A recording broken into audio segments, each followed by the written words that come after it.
Assalamualaikum warahmatullahi wabarakatuh. Bismillahirrahmanirrahim. Alhamdulillah, salatan wassalaman ala sayyidina Muhammad ibn Abdillah Rasulillah wa ala man sahibah wa tabi'a huda, amma ba'd. Ulama Mesir Isamuddin As-Sababati mempunyai karya Jami'ul Ahadis Al-Qudsiyah, himpunan hadis-hadis Qudsi. Saya bawa jilid 3, halaman 47 sampai 54. Di sini dijelaskan setidaknya ada 8 riwayat hadis tentang keutamaan, keistimewaan, maziyah orang muslim salih yang diuji oleh Allah dengan kebutaan, yakni menjadi manusia tunanetra. Dari 8 hadis ini, di hadis nomor 806, di sini ada hadis qudsi. Allah Subhanahu wa ta'ala berfirman, "Idza akhadtu basara 'abdi," apabila aku mengambil penglihatan hambaku, yakni mata, fasabara 'alaih, lalu dia bersabar dengan kebutaan itu, wahtasaba, dan mencari ridha Allah, fa'iwaduhu 'indi al-jannah, maka sebagai gantinya untuknya di sisiku adalah surga. Kemudian di hadis nomor 807, Allah menyebut penglihatan manusia itu ialah karimatai abdin, 2 organ mulia yang ada pada hamba Allah, yakni manusia, kedua mata. Kemudian di hadis nomor 810, orang yang diberi ujian oleh Allah, kedua matanya diambil, yakni kedua matanya itu tidak berfungsi melihat, Allah akan memberikan pahala baginya surga.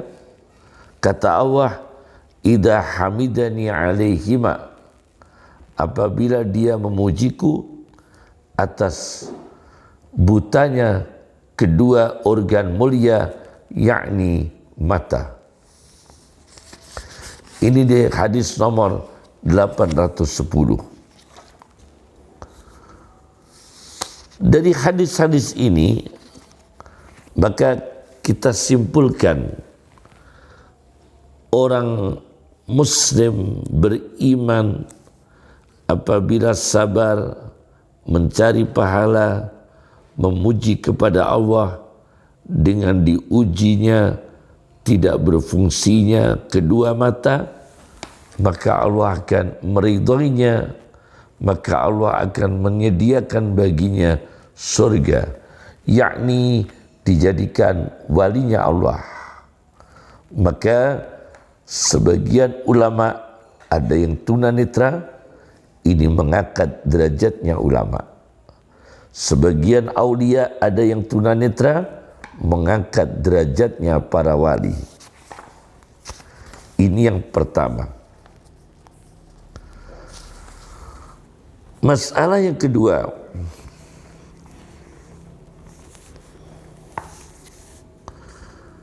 kebutaan seseorang yang salih karena melihat malaikat Jibril ketika sendirian,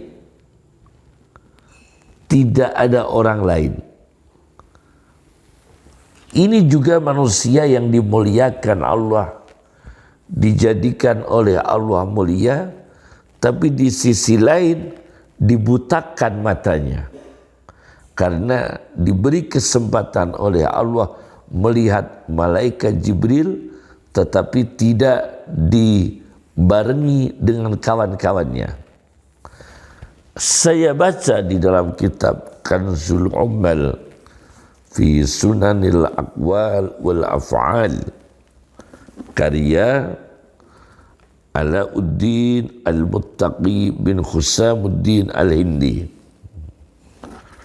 di jilid 13. Diceritakan di sini ketika Abdullah bin Abbas melihat Nabi Muhammad SAW sedang berdialog dengan malaikat Jibril, disangkanya Abdullah bin Abbas yang dilihat itu bukan Jibril tetapi sahabat yang tampan, yakni Dihyah. Setelah mengetahui Rasulullah sedang berdialog dengan Jibril, maka Abdullah bin Abbas itu takut untuk memberi salam karena akan mengganggu jalannya dialog antara Nabi Muhammad SAW dengan malaikat Jibril. Kemudian Rasulullah menjelaskan kepada Abdullah bin Abbas, dzalika Jibril, itu tadi yang kamu lihat Jibril. Walaysa ahadun ra'ahu khairu nabiyyin, dan tidaklah ada satu orang yang melihat Jibril selain Nabi. Sendirian dia melihatnya, tidak ada temannya. Illa dhahaba basaruh, melainkan akan hilang penglihatannya. Wa basaruka dahib, penglihatanmu Abdullah bin Abbas akan hilang. Wa huwa mardudun alaik yauma wafatik, dan penglihatanmu akan dikembalikan kepadamu di hari wafatmu. Diceritakan ketika Abdullah bin Abbas wafat dan sudah dimasukkan di dalam kafan, mendadak ada seekor burung putih menukik dan datang antara kafan-kafan yang dibungkuskan pada badannya Abdullah bin Abbas. Setelah dicari burung itu tidak ditemukan. Prediksi Ikrimah mengatakan inilah janji Rasulullah akan dikembalikan penglihatan Abdullah bin Abbas setelah meninggal dunia, ditandai dengan menukiknya seekor burung di sela-sela kafan dan kemudian burung itu tidak ditemukan. Setelah Abdullah bin Abbas masuk, diletakkan dalam kubur, masuk di liang lahat, maka terdengar dari tepi kubur orang yang diizinkan Allah untuk mendengar. Di dalam kubur itu ada suara, ya ayyatuhan nafsul mutmainnah, wahai jiwa yang tentram, ingatlah, irji'i ila rabbiki, kembalilah pada Tuhanmu, radiyatan meridai, mardiyatan diridai, fadkhuli fi ibadi, maka masuklah kamu jiwa di dalam hamba-hamba yang aku ridai, wadkhuli jannati, dan masuklah kamu jiwa di surga kami. di dalam kitab Kanzul Ummal di jilid 13 halaman 458-459. Masalah yang ketiga, energi dan keikhlasan doa seorang ibu dan penyembuhan manusia dari kebutaan. Saya baca dalam kitab Siyaru A'lamin Nubala karya Ad-Dahabi di jilid 10 halaman 277-278, di mana di masa kecilnya Muhammad bin Ismail Al-Bukhari, yakni Imam Bukhari, mengalami kebutaan. Kedua matanya tidak bisa melihat. Tetapi pada suatu hari, ibu dari Imam Bukhari ini diperlihatkan oleh Allah dalam mimpi bertemu dengan Nabi Ibrahim alaihissalam. Lalu Nabi Ibrahim mengatakan kepada ibunya Imam Bukhari di dalam mimpi, qad raddallahu ala ibniki basarah, sungguh-sungguh Allah mengembalikan penglihatan anakmu. Ala ibniki basarah likasrati bukaik, karena banyaknya tangisanmu seorang ibu, au kasrati duaik, atau karena banyaknya dan seringnya doamu seorang ibu. Maka setelah mimpi ini, paginya Imam Bukhari itu sembuh dari kebutaan. Masalah keempat, kebutaan dan karamah wali, orang alim, orang salih, atau sembuh. Kebutaan atau sembuh ini kedua-duanya ada karamah, kelebihan dari seorang wali. Saya baca di dalam kitab At-Tabaqatul Kubra karya Abdul Wahab As-Sa'rani. Karya Abdul Wahab As-Sa'rani di juz 2 halaman 123-124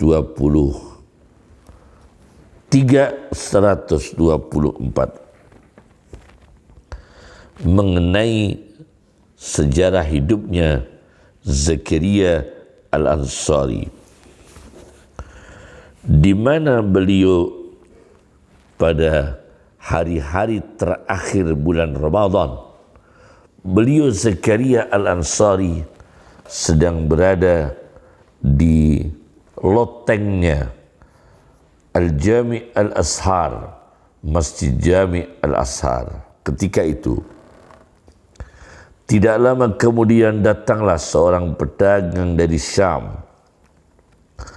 Pedagang dari Syam ini mengalami kebutaan dan dibawa kepada Zakaria Al-Ansari yang juga sama-sama mengalami kebutaan. Maka Imam Zakaria Al-Ansari mau mendoakan kesembuhan orang itu dari kebutaan, asal kamu jangan tinggal di Mesir. Karena kalau di Mesir orang tahu saya Zakaria Al-Ansari juga mengalami kebutaan.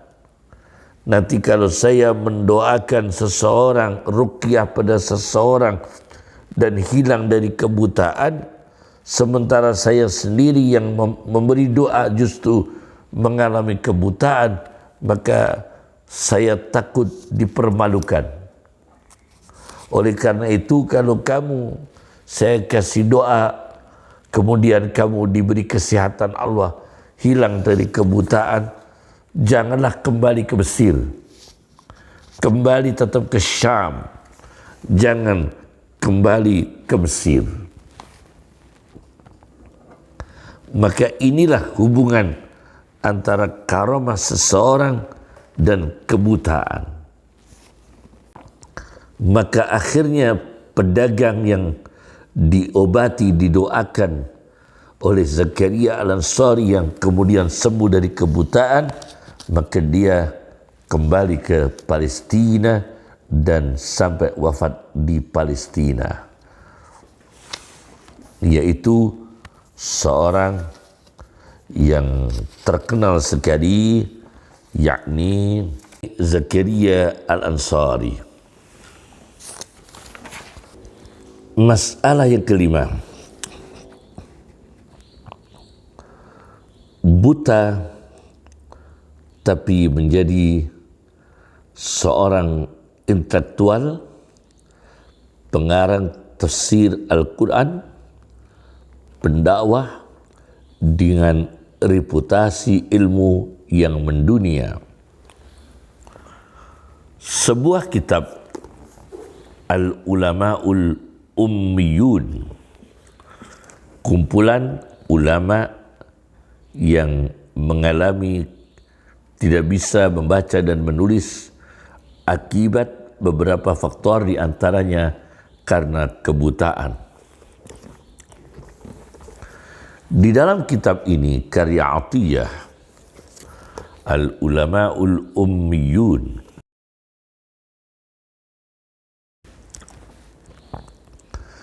mengungkap sejarah kehidupan Syekh Abdul Hamid Kiski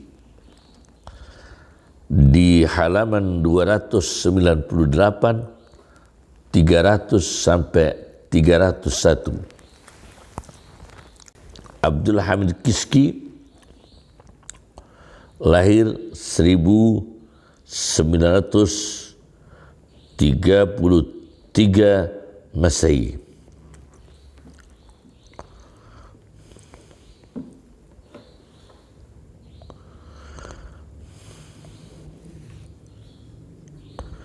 Wafat 1996.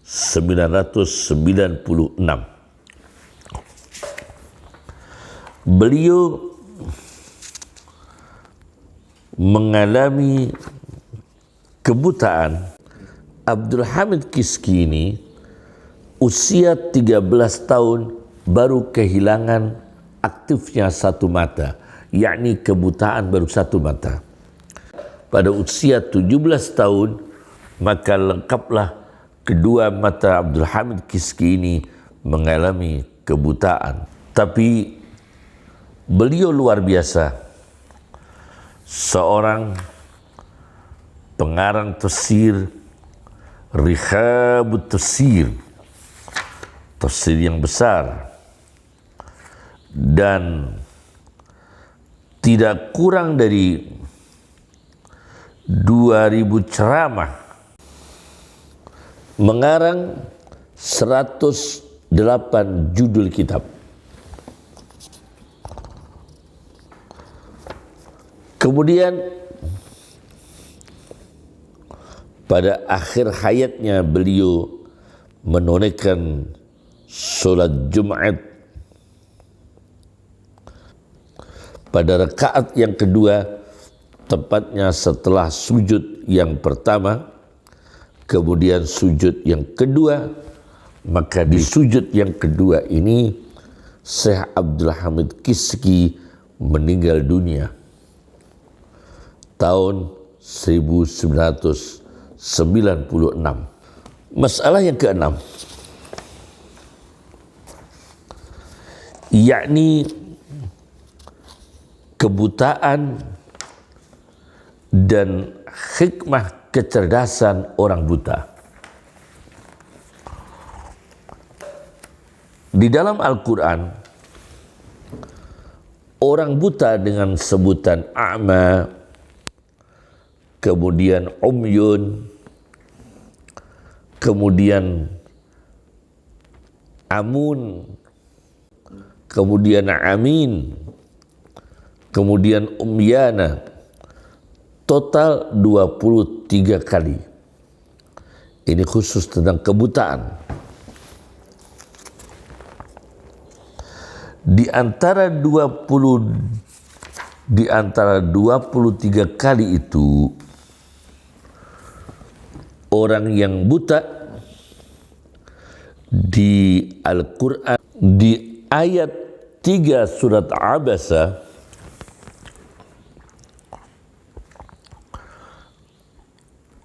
orang yang buta Abdullah bin Ummi Maktum disebutkan la'allahu yazzakka. Moga-moga orang yang buta itu menjadi bersih. Bersih dari dosa untuk menerima ilmu dan ma'rifat. La'allahu yazzakka. Moga-moga orang yang buta itu bersih. Di dalam tafsir Rihabut Tafsir Fi Rihabit Tafsir karya Abdul Hamid Kiski di jilid 9 halaman 7865. Di sini disebutkan la'allahu yazzakka.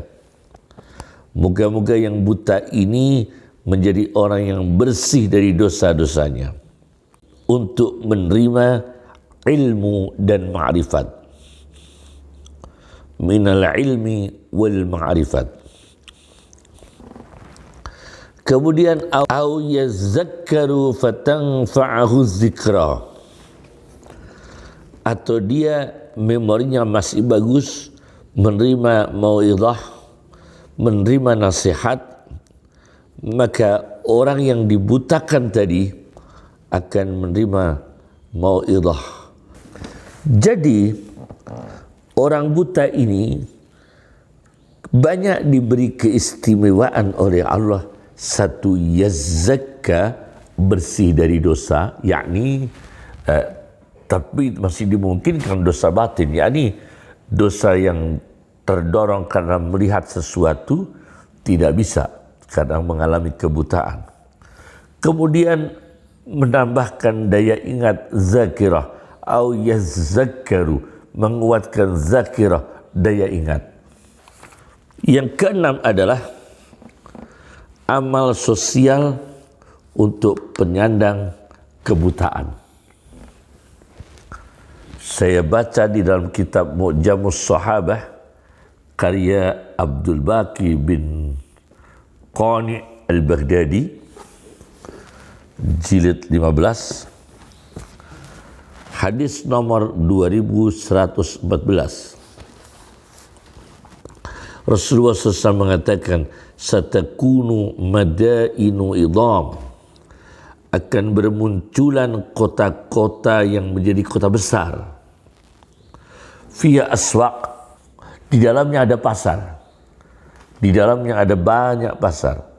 Fahadul a'ma, maka berikan bimbingan kepada orang buta, itu pahalanya besar sekali.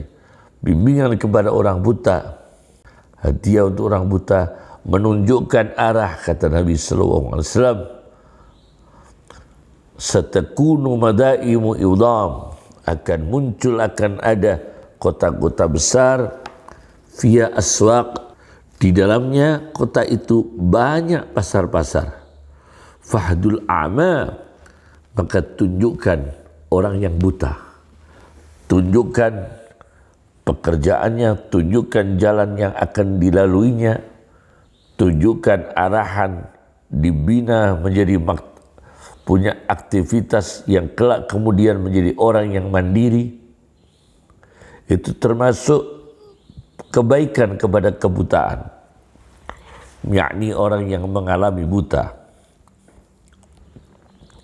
Wa a'inul mafluj, dan tolonglah orang yang mafluj, dan tolonglah orang yang lumpuh separuh. Hadis nomor 2114. Masalah yang ketujuh, doa Nabi SAW yang membawa kesembuhan manusia dari kebutaan. Di dalam kitab Sunan Tirmidzi,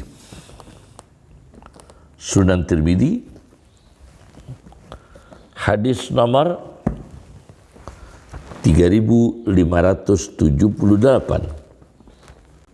yaitu ada seorang laki-laki sowan kepada Nabi Muhammad SAW dan meminta kepada Nabi Muhammad untuk memohon kepada Allah supaya laki-laki itu disembuhkan dari kebutaan. Singkat ceritanya, lalu Nabi memerintahkan laki-laki itu untuk menunaikan wudu dengan wudu yang baik, lalu berdoa. Kata Nabi SAW, doa yang dibacanya adalah Allahumma inni as'aluka, wahai Allah, sesungguhnya aku meminta kepadamu, wa atawajjahu ilaik, wahai Allah, dan aku menghadap kepadamu, binabiyika, dengan perantara nabimu, Muhammadin, yaitu Muhammad sallallahu alaihi wasallam, yang nabimu itu nabi pembawa rahmat. Binabiyika Muhammadin nabi rahmah. Inni tawajjahtu bika, sesungguhnya aku menghadap kepadamu dengan perantaramu Muhammad sallallahu alaihi wasallam, ila Rabbi, kepada Tuhan kami, fi hajati, di dalam hajat dan kebutuhan kami. Allahumma inni as'aluka wa atawajjahu ilaika binabiyyika Muhammadin nabi rahmah.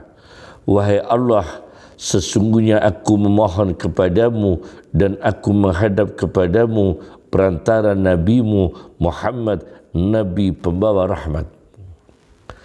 Inni tawajjahtu bika ila Rabbi fi hajati lituqdali, Allahumma fasyafi'hu fiyya.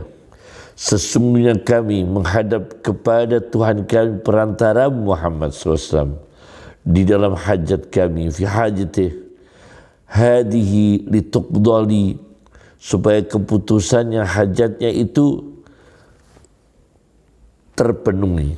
Allahumma fasyafi'hu fiyya. Ini lanjutannya doa. Ya Allah, maka terimalah syafaatnya Nabi Muhammad untuk diri kami. Akhirnya setelah membaca doa ini, setelah berwudu dan doa ini dibaca dengan ikhlas dan sempurna, maka laki-laki buta tadi sembuh dari kebutaan. Cukup. Assalamualaikum warahmatullahi wabarakatuh.